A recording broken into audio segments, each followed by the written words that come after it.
You know what is up mga Sangkay? This is me and I'm back for another video, another content, another video reaction ang ating gagawin ngayon.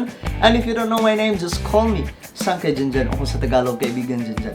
Kung bago ka pa lang po sa ating channel, welcome na welcome ka po sa mundo ng mga Sangkay. At kung hindi ka pa po nakakapag-subscribe, please subscribe my YouTube channel and click the bell notification para lagi po kayo ma-update sa bawat video na ina-upload po natin. Today mga Sangkay, isa pong content na malupit ang ating ilalabas dahil ito po ay patungkol sa isa pong batang Filipino noong 1956. Tapos na po dito ang ikalawang digmaang pandaigdigan. Isa po itong debate na kung saan napakalupit dito ng ating lolo na bata pa siya nung panahon yun. Papanoorin natin ngayon mga Sangkay kung paano niya po i-deliver yung debate. At dito, mapapabilib po tayong lahat. Pero bago po tayo magtuloy-tuloy, kamusta po muna lahat ng ating mga kababayan from Luzon, Visayas, Mindanao, Sabah, at maging sa ating mga kababayan na nasa iba't ibang bansa. Paki-like and follow din po ang Facebook page ng Team Paangat. Ang Team Paangat po ay isa pong solidong pro-government na kabataan. At eto na mga Sangkay, umpisahan na po natin itong malupit na ating papanoorin ngayon. Welcome to our forum discussion on the roots of prejudice. We'll be talking about what our prejudices are, where they came from, how they're nourished, and perhaps even how to get rid of them. Let me introduce you to the core student participants in today's discussion. Ratnati Iskandardinata, high school student, 17 years old, and also a talented dancer from Indonesia. From Japan, Yoriko Konishi, whose lovely voice you've just heard. From time to time, we like you to get a sense of what we do in all those times when we aren't having serious discussions. We very often get Yoriko to dance or sing for us. She does both. From the United Kingdom, 18-year-old Judith Reeder.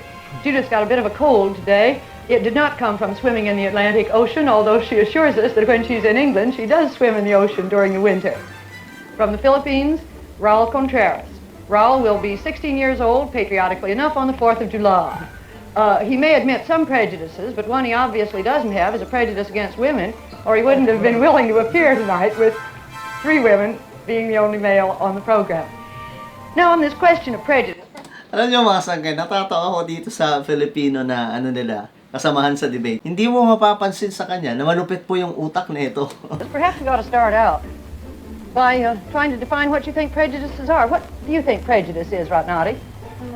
I think prejudice is a feeling of hate of people as a group or individual toward other people. You say a feeling of hate. Do you think prejudice is as strong as hate? Yes. So mga Sangkay, dito pinag-uusapan po nila yung tungkol sa pagtatangi ng ibang lahi. For example, yung Amerika, magagalit po sila sa mga taga-Asia. 'Di ba nangyayari nga po yan ngayon, yung Asian hate crime na nangyayari doon sa Amerika. So ito po yung pinag-uusapan po nila. So hindi lamang pala sa panahon natin ngayon, even sa panahon nila, nangyayari na po yung ganitong pagtatangi po ng mga lahi. Dito mga Sangkay, marami po tayong matututunan din sa mga malulupit na kalahok ng debate na ito. When there is somebody, if he has a prejudice, then the answer will be, I hate such and such. Well, I suppose that is true. What do you think prejudice is, Eureka? Well, I found out that if somebody distinguish between 2 white men, it is not prejudice. But if somebody distinguish between a white man and a colored man, it is prejudice. I would define prejudice as a rigid opinion formed about a certain thing before there has been a just examination of the facts. When a person loses track of the dignity of the human soul and begins to judge others not on the basis of their being persons, but on the basis of race, creed, economic status, that is prejudice. Woo! Lupit mga Sangkay. Kanina mga Sangkay, nakikita natin siya patawa-tawa lamang po sa gilid. Pero tingnan niyo yung pasok niya. Talagang swak na swak yung pasok niya para po isalaysay yung mga gusto niyang sabihin patungkol sa kanilang topic na pinag-uusapan. Ituloy natin. Well, is it fair to ask you whether you have any prejudices? Well, I guess so, Mrs. Waller. And being brutally frank, Lupit. I'm prejudiced against Japanese. Well, not to the extent that I hate them. No, not that way. But I got this, well, as a result of World War II. Because, well, I guess I was yet too young to understand what happened during those times. But I think that what my relatives and friends and the people who were witness to that unfaithful occasion, well, they just more than justify the fact. And I think it's justified for me to feel the same way because, well, I know that my people suffered very much under that rule. You still as prejudiced against the Japanese as you were? Well, 5 years ago, that prejudice of mine was, well, slightly fading away. But when Japan stubbornly refused to pay reparations to us, well, the prejudice began to brew again. But now I found out from close contact with Yuriko and other Japanese that Japan isn't ready to pay reparations yet. Because as Yuriko said, some of them, and most of them, even have to suffer the cold in the classrooms because they can't afford to heat the schools. Magaling mga sangkay, magaling magsalita, magaling mag-deliver, maganda po yung mga sinasabi ng kalahok na Filipino dito mga sangkay. At given na syempre yung kanyang pagsasalita na magaling po talaga ang Filipino mag-English kahit sa panahon na yon. At makikita mo yung kumpiyansa niya habang sinasabi niya po yung kanyang mga gustong ibahaging salita o ibig sabihin sa mga nakikinig. Hindi halata sa mukha sa kanya kasi patawa-tawa lang siya kanina pero yung pala malupit. Ituloy-tuloy na natin to. Yuriko, you've got any prejudices? Well, I don't have any prejudice for Philippines, but many Japanese people hate Korea because the president of Korea made the line, his own line, on the public sea between Korea and Japan. And if the Japanese fishermen go over the line, they are caught by Korean people, and they can't go home for a while. And we are trying to be friend for Korea. I have some very foolish prejudices, you'll probably laugh. For instance, as soon as I meet a person with red hair, I always put myself on my guard because I have a silly prejudice that all red-headed people have terrible tempers, you know, that they're as passionate as the color of their hair. Sometimes I have prejudice against the Dutch people when in school when I learn the history and learn how the Dutch people treated Indonesian. And I've some other prejudices of my own. That's I hate people who are proud and who feel that he is the master of the other people. Are there any prejudices in the Philippines between groups of people? Yes, there are existing prejudices between groups of people. As a matter of fact, most of us still, well, are prejudiced against a group of hybrids, those who have more Spanish blood than Filipino blood in them, and we term them as mestizos. Well, these incidents usually occur in the schools. As you know, I'm in a school run by Spanish monks, and we have a lot of those of that group studying in our school, and usually they are favored. But we think that we are right in saying that they are sort of aristocratic, conceited, and high-headed, and sore-headed, and all sorts of adjectives. And they have the foolish idea that they have the royal blood or royalty in them. Well, frankly speaking, I don't get along with them pretty well. As a matter of fact, we usually fight with one another. Japan have had many American or European soldiers after the war, and most of them married with Japanese girls. They made children who called hybrids.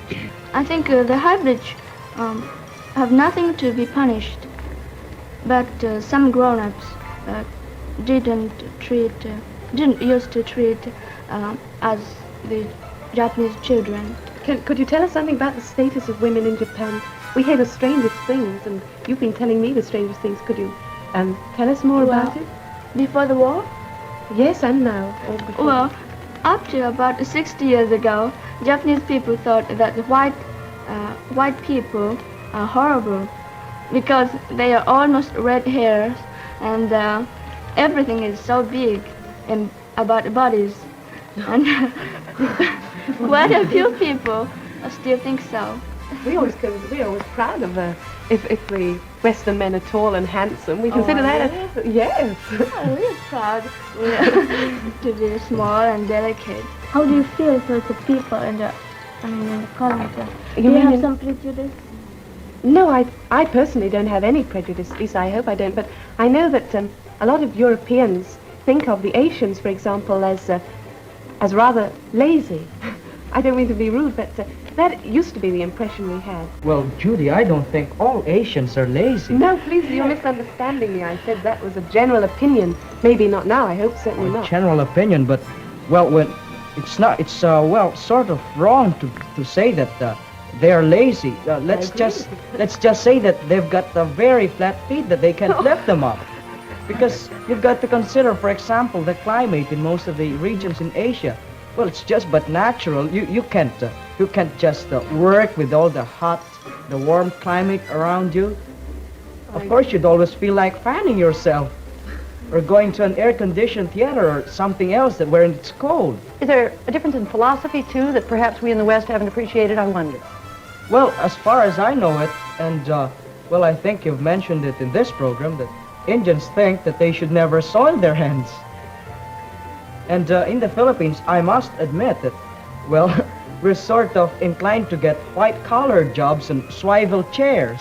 Most of us do, especially the new college graduates. We don't want to work with our hands.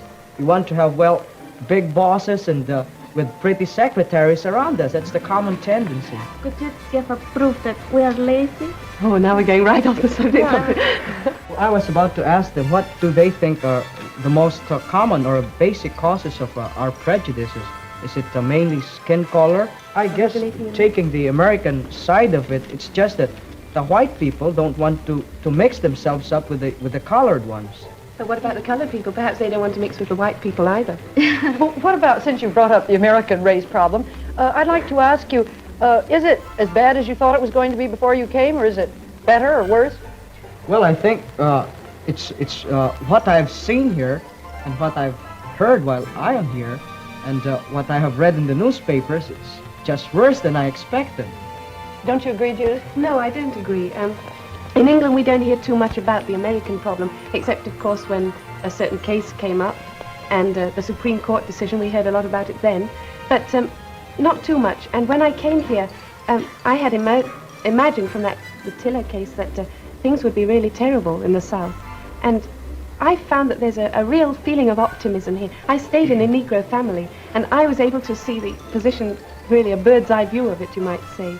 And the first thing that impressed me was that the Negroes themselves were not happy about the situation, but were pleased. They were grateful for what progress had been made, and they were sure that the situation would continue to improve. And I was very impressed with that. They said it would be a slow process, but things were gradually improving. In the Pledge of Allegiance to the American flag, you mentioned something about, I pledge allegiance to the flag of the United States of America and to the republic for which it stands, one nation indivisible under God, with liberty and justice for all.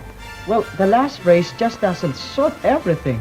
I mean, with this segregation problem here and the discrimination against colored people, how in the world could you have liberty and justice for all?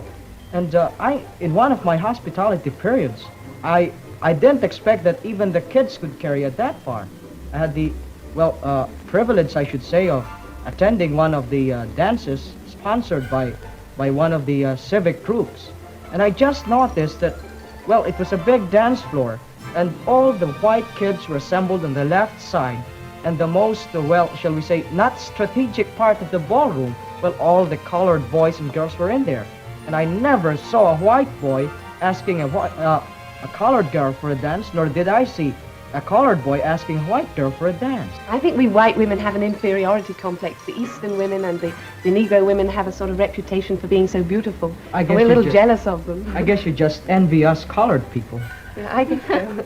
Well, is there anything corresponding to that in...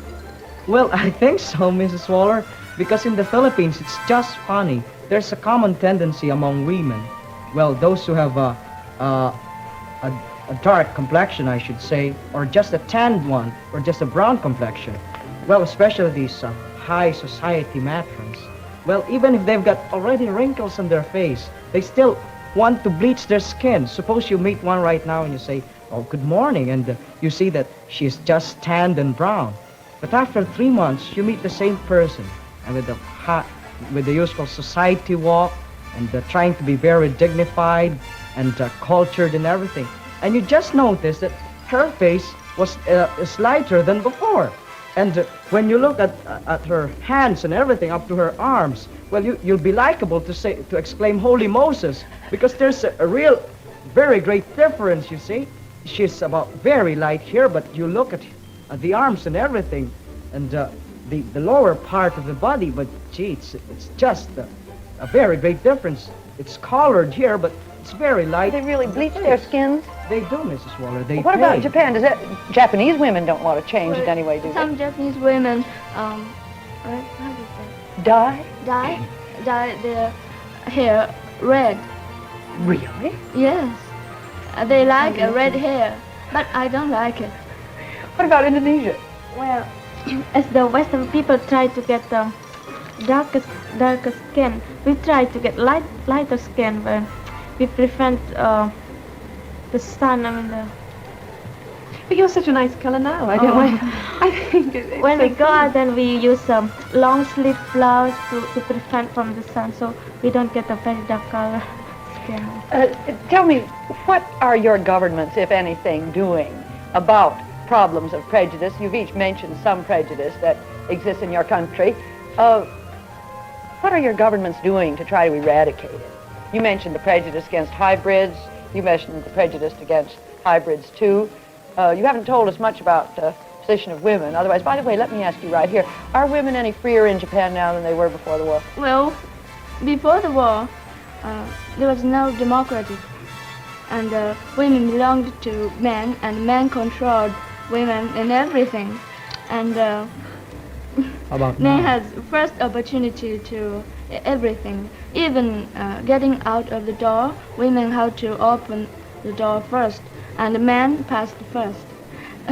And in the buses or theaters,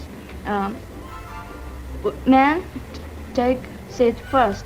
And if there's no seat, women have to stand. Oh, I'd love to live in Japan. Oh, But they do that in America and But England that- now. Is it changing at all? yes, quite changed.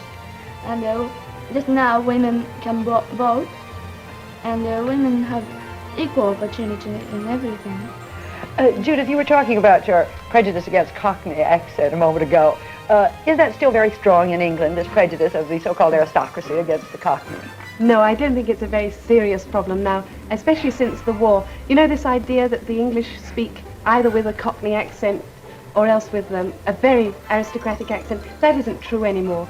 And we certainly don't despise people anymore if they speak with that. If you go into the House of Parliament now, you will often hear a North Country accent or a Welsh accent or even a Cockney accent. And we're proud of those kind of people because they are the people who got us through the last war, and nobody would dare say anything against them. In fact, it's the aristocratic accent which is the other side of the fence, and people laugh at that nowadays, I'm afraid. In fact, you may think that my accent is a little cultured, but I assure you back in England, I have not quite a Cockney accent, but still an accent. At least you mean to say your schoolmistress would not totally approve of you? Oh no, I should be corrected. Judith, I hate to think what's going to happen when you go back after 3 months here. So do I. You'll write me about that, won't you? Yes, I wanted to have time to ask you what you thought individuals could do in terms of eradicating prejudice. But our time's almost up. Anybody got a quick answer? Well, I guess we should carefully examine the individual first before passing any judgment on him. And if we ever pass a judgment, we should be just with it. That's a good note to end on. Thank you, Bata, Yoriko, Judith, and Raul. Next week, we're going to continue on this subject of prejudice with 4 delegates from Africa, 1 white and 3 colored. The delegates from the Union of South Africa, Gold Coast, Ethiopia, and Nigeria. Actually mga sangkay, ang ganda po ng naging topic nila patungkol po sa pagtatangi ng iba pong mga lahi. Lalong-lalo na po nung sinabi ng United Kingdom na ang mga taga-Asia ay mga tamad. Nag-react din po dito yung Filipino. Napakaganda po ng system ng pagkakagawa ng debate nila at ang ganda po ng topic na ginawa nila about po sa pagtatangi ng mga lahi. Kasi ngayon nga mga sangkay nangyayari yan, di ba? Yung Asian hate crime na nangyayari ngayon doon sa ibang bansa like America. So, yung kanilang pinag-usapan, pwede nating dalhin din sa panahon natin ngayon. Ano nga ba ang magiging solusyon ng marami sa buong mundo sa nagiging sitwasyon ng iba po mga lahi na iba po yung treatment nila So ang pangalan ng batang yon na lolo na rin po natin ay si Raul Contreras. Maganda po yung apelyido niya, mga sangkay. Patawa-tawa lamang po siya sa una habang nagsasalita po yung iba. Pero nung nagsalita na po siya, nakakagulat, mga sangkay. Confident na confident po siya sa kanyang mga sinasabi patungkol po sa kanilang pinag-uusapan. So I hope, mga sangkay, na may natutunan po kayo sa ating pinanood ngayon. Siguro ang masasabi ko na lang, iwasan po natin yung pagtatangi ng tao. Anumang lahi yan, anumang pagkatao yan, mahalin po natin. So this is me once again, Sangkay Janjan. Please like, comment, share, and subscribe. At palagi niyo pong tatandaan that Jesus loves you. God bless po.